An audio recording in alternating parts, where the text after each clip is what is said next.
Alright, hey guys, it's been a little while because of some stuff I had go on. As some of you know, I had a person break into my house, took a bunch of my stuff, including my video camera. Fortunately, they didn't touch any of the trains. Obviously, they just don't know the value. But anyway, I'm back, and I'm going to start putting out videos again. As you probably can see behind me, there are no engines, and I'll explain that later in the video. But I have done quite a bit over the time while we weren't here with each other. Anyway, I'm going to kind of show you around and show you what's going on.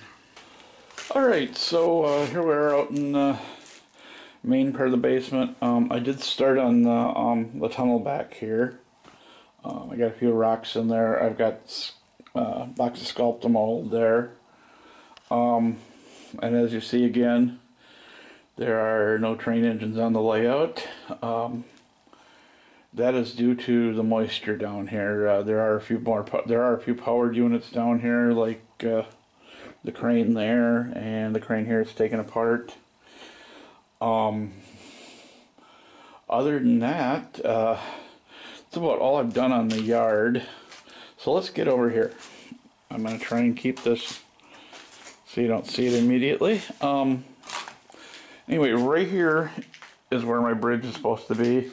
I tried 2 different bridges and I wasn't satisfied with them, and now I'm going to work on a 3rd one. This is part of the reason why why the new bridge should work. I'm going to try doing a drop-in bridge. What I did is, this is that big 33-inch table that I'd built, and then I'm working on painting this. I got to get my airbrush down here. Well, it's down here, but I got to get enough blue paint to paint the entire sky there, because I've been trying it with rattle cans and they just don't seem to work very good down here in this moist basement. Anyway, let's go around to the other side since the water heaters are here and we can't get there. As usual, I have a horrible mess here. So, as you can see, this side here is just a normal 8-foot table. This is actually one of my original tables from when I lived in the upstairs apartment. So, and then we go back over in here. I think I've had this 8-foot table in. I don't know if I've showed you these. I went to a train show over in Minnesota, and the guy next to me, or no, I'm sorry, these were here in Eau Claire. This was at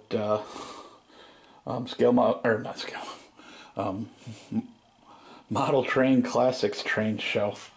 They're our local train shop. They're also the ones I'm always talking about that that has Hornby stuff. This is the wood furniture factory. It is all empty inside, so I plan on actually getting some construction paper and putting floors in there.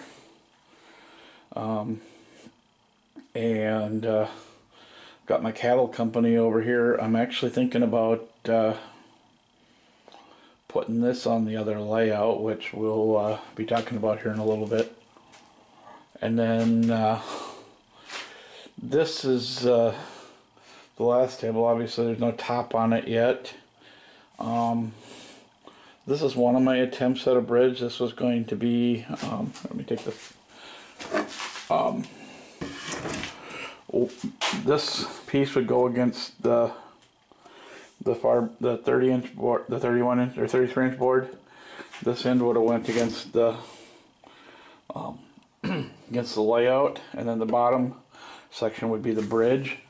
I tried this, just mocking it up and hooking it up with clamps, and it worked okay. I think even once it's done, it'd still have a little bit of problems opening. It was, the piano hinge was getting a lot of stress on it. So I don't know if I had to make it out of lighter materials or what, but this did not work. So that's about all I have done at the moment. I mean, it's quite a bit. This has taken me, oh, I don't know, 6 weeks, if that. I haven't been working on it much. My wall here, as you can see, I had to be able to make my large corners that I have so that the big boy can get around it. I had to add, I don't know if you can see it, there's 4 1x4s in there in between, and then this is just a really cheap board that I bought at Menards. And like I said, this whole thing has to be painted blue. I just had to get my airbrush out and start painting. My guess is going to be I'm going to get maybe, come across, swipe to about here, and then I'm going to run out of paint, have to refill it, and do another one constantly until it's all done. It's probably going to take me a good day to do it all. I could do a little repainting over here because I can't see it on my view screen, but I'm pretty sure you can see the dark white stripes on there. Okay, so next we're going to go upstairs, and I'm going to show you what I've been doing upstairs. And even though you've kind of got an explanation, kind of finished the explanation on why there are no engines downstairs. Alright, so this is my dining room, and since I'm single, I can afford to use my dining room any way I want to. First thing, went to a show in Minnesota about a month ago, and I picked up this really nice TGV set. It is DC, so I've got to DCC it. I talked to Loke, and they carry a chip for this, so with the right sounds. Well, actually I got that plus 3 extra cars, and they're going to go on my layout up here. So, as you see, there's a shelf running approximately a foot to 18 inches above or below the ceiling. On top there is a small grade in a couple spots, like right there, there's a 1.5% grade, but I'm gonna fight with it and not care. It's long enough. And as you can see, there are all my engines. There's a few more floating around the house. There's a half a dozen in my workshop, and I've still got a couple that are boxed up in the bedroom. So trying to get this it's a 4 foot by 6 foot display case, so I decided I was going to use it for now.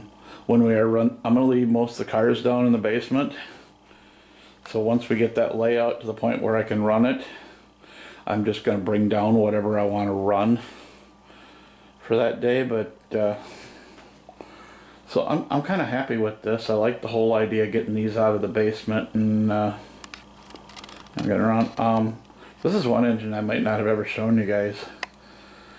This is the Peppercorn class, the European engine. It's known as the Tornado. That is full sound. Probably one of the first ones I'm going to try getting running when I get the layout done up above. I haven't had a chance really to run it.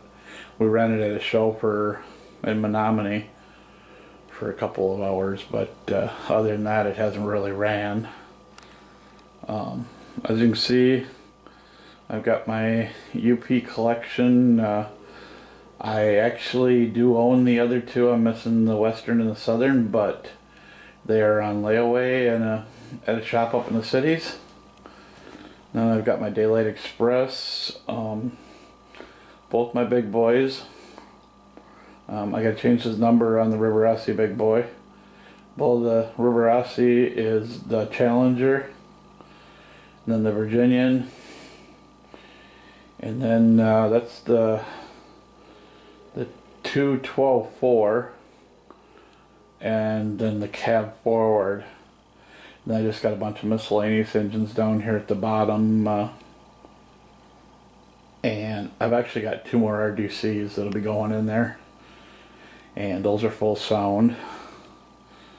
I actually installed it myself. But alright, well that's pretty much it for right now. My battery's just about dead, and I'll get some updates. As you can see, there's already a piece of foam up there. I'm just using 1/2-inch foam. I decided I'm not going to fight with it and try and put 1.5 inch foam up there. All I wanted to do was cover the tops of the screws because I didn't want to sit and cut all the screws off.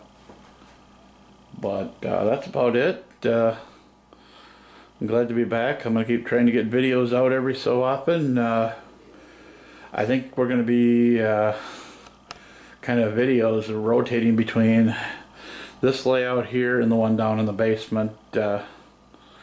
So this one will probably be your next update, and then like I said, I'll try and rotate between here and the basement. Hopefully by the time I do the next video, I have the rest of my Union Pacific AC set, and maybe we'll find a couple more of the NS series. I don't know if you noticed that this AC right here is the B-line, and that's part of the NS heritage system.